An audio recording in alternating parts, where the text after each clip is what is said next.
చాలామంది అంటుంటారు మేము విడిగా ఉంటే బాగుంటుంది కానీ ధ్యానం మొదలుపెట్టామంటే హారిబుల్ థాట్స్ వస్తాయి, వాటిని అసలు మేము బేర్ చేయలేము అంటుంటారు.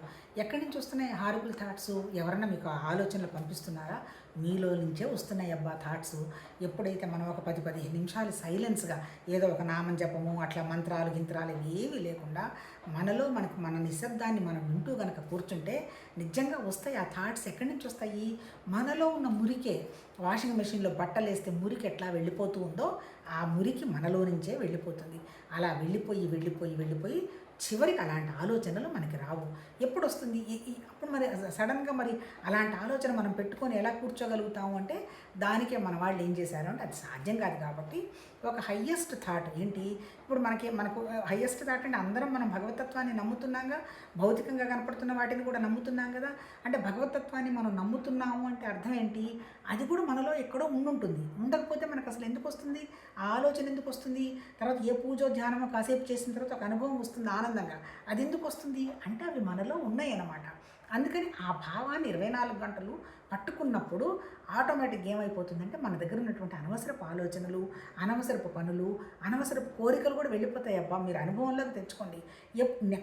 ఫస్ట్ ఇంప్రెషన్ ఏంటి సృష్టి రావడానికి? భయము. రెండో ఇంప్రెషన్ ఏంటి? కోరిక. మనందరిలో ఉన్నది భయము, కోరిక. భయం లేనివాడు ఎవ్వడు ఈ భూమి మీద ఉండదు. కోరిక కూడా అంతే కదా. ఏదంటారు ఆకలి, దాహం, ఆ తర్వాత నిద్ర, భయం, మైథునం అవన్నీ సహజమైనటువంటివే.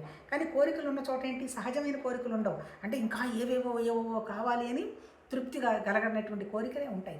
ఎప్పుడైతే నువ్వు ధ్యానం ఒక్క నిమిషం మన నిశ్శబ్దాన్ని మనం అబ్జర్వ్ చేసుకుంటూ ఉండాము. ఇది అవసరమా? ఆకలికే కదా తింటున్నాము, ఏం తింటే ఏముందిలే, ఇలాంటి సహజమైనటువంటి లక్షణాలకు మీరు వెళ్తాం తప్ప అసహజ లక్షణాలు మనలో ఉండవు. ఎందుకు? ఆ మురికంతా వెళ్ళిపోయింది. మురికంటే ఏంటి? ఆలోచనలే. ఆలోచనలన్నీ ఎప్పుడైతే డిసప్పైర్ అయిపోయినాయో మన మనసు ప్రశాంతంగా, నిశ్శబ్దంగా, నిశ్చలంగా, వాటర్ ఎంత తేలికగా ఉంటుందో అలా ఉంటుంది. చాలామంది అంటుంటారు శూన్యం అంటుంటారు, ఎంటీ అంటారు. శూన్యం, ఎంటీ అంటే ఏం లేదు, అనవసరపు ఆలోచనలు మన మనసులో లేకుండా ఉండడమే. ఎప్పుడైతే అనవసరపు ఆలోచనలు, అనవసరమైన కోరికలు లేవో మనం అక్కడికి పోదాం అనేటువంటి విషయాలు ఆగిపోతాయి. అప్పుడు మన స్థితి ఎట్లా ఉంటుంది? నిర్వికల్పంగా ఉంటుంది. ఏది మన ముందుకు వస్తే అది వండర్ఫుల్, మనం చేయాల్సిన పని అని హ్యాపీగా చేసుకుంటూ పోతాం.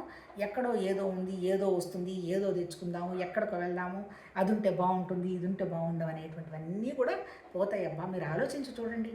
అలాంటి స్థితి మనకుంటే మన లైఫ్ ఎంత వండర్ఫుల్గా ఉంటుందో. అలా చేయడాన్ని అదే ధ్యానం, అంతకంటే ఇంకేం లేదు. ధ్యానం అంటే ఆ తత్వం మన దగ్గరే ఉందనేటువంటి భావాన్ని 24 గంటలు పెట్టుకొని ఆ రకమైనటువంటి భగవతత్వం అంటే ఏంటి? నిశ్శబ్దం. ఆ నిశ్శబ్దాన్ని మనం వినడం కనుక ప్రయత్నం చేశామంటే భౌతిక దుఃఖాలని ఠట్టమని వెళ్ళిపోతాయి. చూసి